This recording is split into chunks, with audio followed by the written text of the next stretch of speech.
जय हिंद साथियों, आशा है कि सभी लोग ठीक होंगे। आइए चलिए हम आज देखते हैं, लास्ट हमारी क्लास है कारक की हमारी लास्ट क्लास है। आज हम सभी लोग देखते हैं, ये कारक की लास्ट क्लास है दोस्तों। तो ये हम आज देख रहे हैं भाई, क्योंकि संप्रदान कारक नंबर 3 है हमारा। ठीक है, संप्रदान कारक संज्ञा या सर्वनाम के जिस रूप से जिसके लिए कुछ किया जाए या जिसके लिए कुछ दिया जाए, इसका बोध कराने वाले सब शब्दों या संप्रदान कारक कहलाते हैं। जैसे सदा के लिए दी जाती है वस्तु संप्रदान कारक में। ठीक है, सदा के लिए दी जाती है संप्रदान कारक में। ऐसे इसकी विभक्ति चिन्ह के लिए या के वास्ते। ठीक है, के लिए या के वास्ते। संप्रदान की विभक्ति चिन्ह क्या है? के लिए, के वास्ते, क्या है? के लिए, के वास्ते। ठीक है, चलिए आगे बढ़ते हैं। जैसे उदाहरण में, रोगी के वास्ते दवा लाओ, उसने लड़के को मिठाई दी, सुनीता ने अनुज के लिए पूंजा की, पिताजी सोनू के लिए मोबाइल लाए। ठीक है, राम ने हित लक्ष्मण बन गए, राम के हित लक्ष्मण बन गए, माताजी घर के लिए प्रसाद लाई, पिताजी ने नमस्कार है, भूखों को भोजन दो, ईश्वर ने सुनने को 2 कान दिए हैं। चलिए आगे नेक्स्ट है हमारी संज्ञा, 5 नंबर की संज्ञा संज्ञा वाला कारक दोस्तों, कारक गलती हो गई।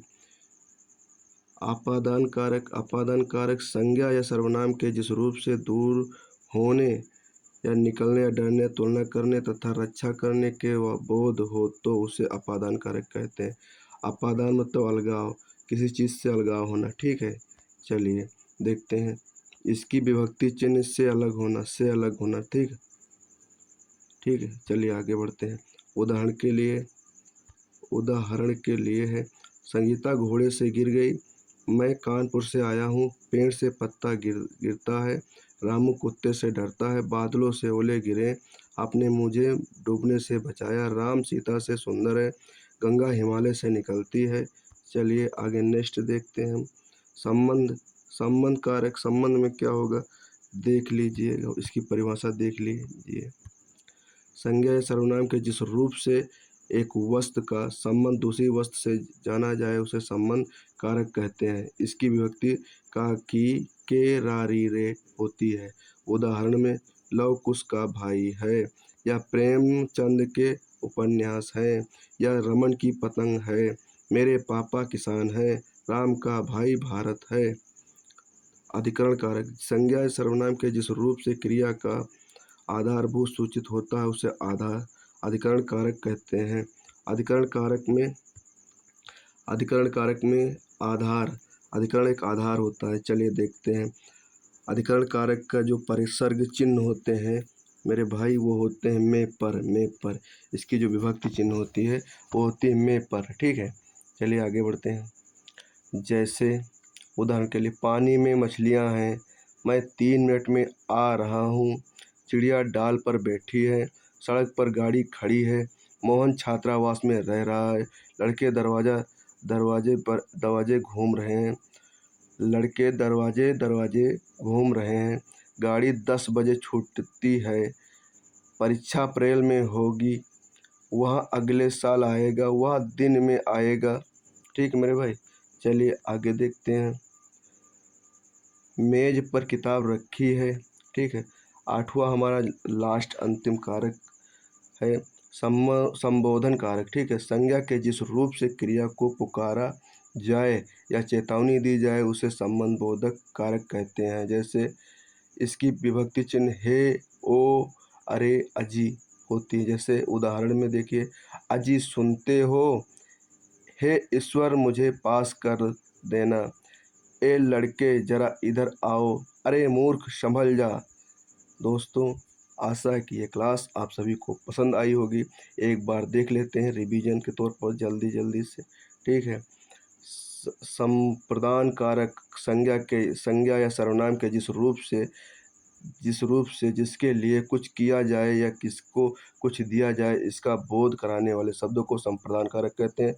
सदा के लिए जो वस्तु दे दी जाती है उससे संप्रदान कारक में शामिल किया जाता है। इसकी विभक्ति चिन्ह होती के लिए, के वास्ते होती है। ठीक है, उदाहरण में देखिए, रोगी के वास्ते दवा लाओ, उसने लड़के को मिठाई दी। सुनीता ने अनुज के लिए पूजा की। पिताजी ने सोनू के लिए मोबाइल लाए। राम के हित लक्ष्मण बन गए। माताजी घर के लिए प्रसाद लाई। पिताजी को नमस्कार है। भूखे को भोजन दो। ईश्वर ने सुनने को 2 कान दिए। ठीक है, चलिए आगे बढ़ते हैं। आगे हमारी 5वां कारक है अपादान कारक है। संज्ञा या सर्वनाम के जिस रूप से दूसरे दूर होने या निकलने या डरने या तुलना करने तथा रक्षा करने का बोध होता है उसे अपादान कारक कहते हैं। जैसे इसकी विभक्ति चिन्ह से अलग होती है। उदाहरण के लिए संगीत घोड़े से गिर गई, संगीता घोड़े से गिर गई, संगीता घोड़े से गिर गई।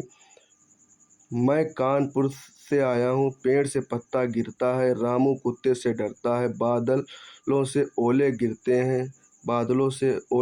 हैं, अपने मुझे डूबने से बचाया, राम सीता से सुंदर है, गंगा हिमालय से निकलती है। ठीक है, चलिए नेक्स्ट देखिए। छठा हमारा है कारक संज्ञा। इसकी परिभाषा संज्ञा या सर्वनाम के जिस रूप से वस्तु का संबंध दूसरी वस्तु से जाना जाए उसे संबंध कारक कहते हैं। इसकी विभक्ति चिन्ह का की रारी रे होती है।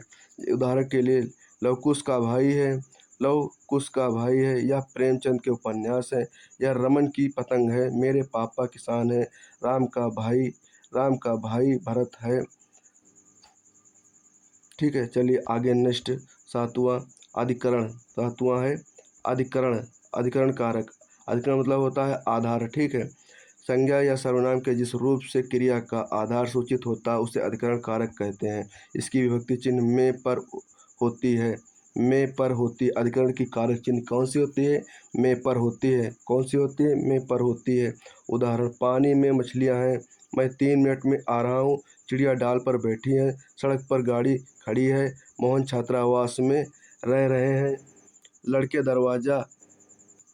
दरवाजे घूम रहे हैं, गाड़ी 10 बजे छूटती है, परीक्षा अप्रैल में होगी, वह अगले साल आएगा, वह दिन में आएगा, मेज पर किताब रखी है।